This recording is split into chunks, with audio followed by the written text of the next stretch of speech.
Merci, Monsieur le Président. Madame la Vice-Première ministre, Electrabel a fait savoir il y a 8 jours qu'un obus datant de la Première Guerre mondiale a été retrouvé lors de travaux d'excavation réalisés sur les terrains faisant partie du site d'exploitation nucléaire de Tihange.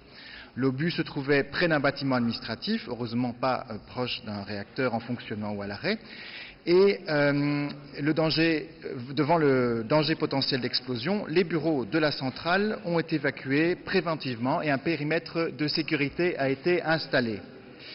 Le service d'enlèvement et de destruction d'engins explosifs s'est rendu sur place rapidement et en début d'après-midi et a directement évacué l'objet en question. Cet énième incident dans la zone de Tihange me pousse, Madame la Vice-Première ministre, à vous poser les questions suivantes. Vos services ont-ils entamé les recherches historiques et scientifiques adéquates pour déterminer si d'autres obus de la Première ou de la Seconde Guerre mondiale pouvaient encore se retrouver dans les environs immédiats des réacteurs nucléaires de Tihange? Et dans le cas contraire, envisagent-ils, vos services, de le faire et selon quel calendrier? On imagine que si ce vieil engin est resté là pendant près de 100 ans, au même endroit, d'autres pourraient également s'y cacher. Cette histoire ici se termine heureusement bien, mais il semblerait fort insouciant de faire dépendre la sécurité nucléaire de la Baraka. J'aimerais donc savoir si le même type de recherche des sites d'enfouissement d'obus datant des deux derniers conflits mondiaux ont été initiés sur d'autres sites nucléaires belges comme Doel, Mol, Fleurus ou Kleinebroge, mais aussi dans les sites nucléaires voisins de Chaux en France ou de Borsele aux Pays-Bas, dont l'impact d'un incident potentiel pour les populations belges est évidemment important. Allez-vous donc tenir compte de cet incident utois dans la rédaction des futures règles de sécurité nucléaire? D'avance, je vous remercie pour votre réponse. Merci. Madame la Vice-Première ministre, je vous en prie.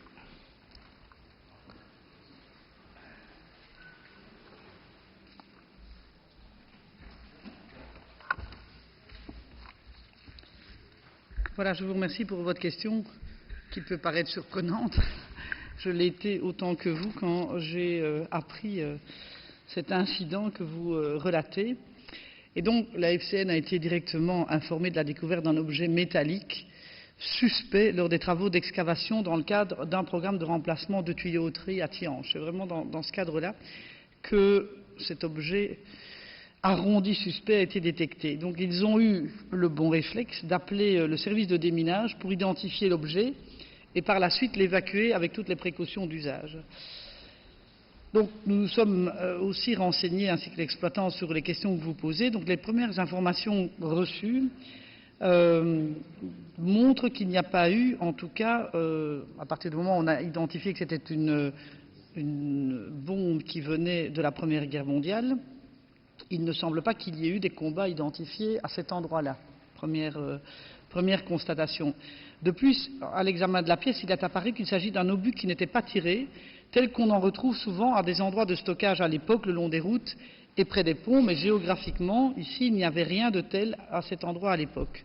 Donc, on est en train de se demander, bon, l'enquête est évidemment en cours, si l'obus n'aurait pas été amené avec de la terre qui aurait été éventuellement prise à un autre endroit. Donc voilà, on est en train de faire une étude de traçabilité de cette bombe de la Première Guerre mondiale.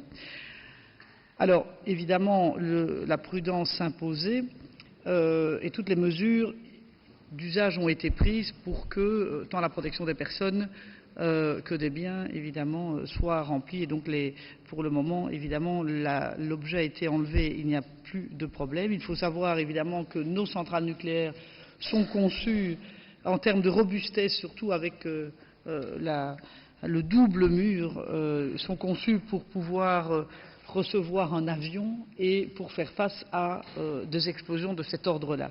Donc en termes de robustesse, nos centrales sont tout à fait capables d'assumer un éventuel incident de cet ordre, ce qui ne veut pas dire que nous ne devons pas prendre des mesures évidemment beaucoup plus importantes à partir du moment où nous avons découvert cette bombe. Et donc, au-delà des tests de robustesse qui ont encore été validés dans le cadre des stress tests, j'ai demandé, au-delà de l'enquête qui est en cours, que nous fassions une procédure de détection métallique dans l'ensemble des sites nucléaires pour nous assurer que nous n'allons pas nous retrouver avec, le cas échéant, une deuxième situation du même ordre.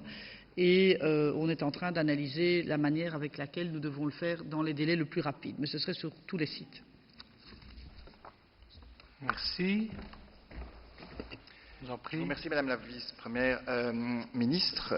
Je suis très heureux d'entendre qu'une étude de traçabilité va être faite, en particulier si on présume que cet obus provient de terres excavées ailleurs qui sont arrivées. Donc, il n'est pas impossible qu'une partie de la terre avec d'autres obus se trouve ailleurs sur le site de Thianges.